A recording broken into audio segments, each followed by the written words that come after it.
Assalamu Walaikum. Hello friends, how are you? Welcome back to my another video.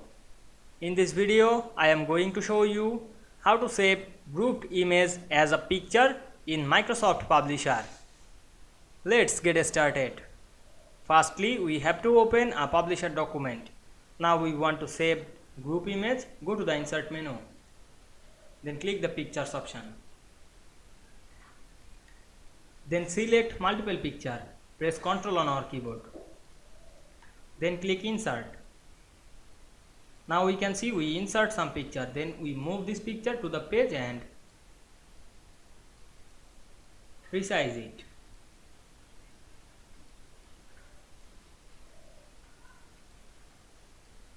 Now we want to save this all picture as a group. First select all picture. Click the picture, then press Shift on our keyboard and select all picture. Then go to the picture format menu and click group option. Then click right button on our mouse and click save as a picture. Then choose our file and rename the picture name.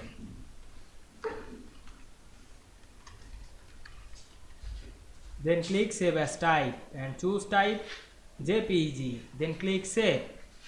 Then go to the desktop on our computer and check the image. Here the image, and we can see we save group image as a picture very easily. Then go back our Publisher document. I hope you enjoyed the video. Please like, comment, share and subscribe my channel. Thanks for watching.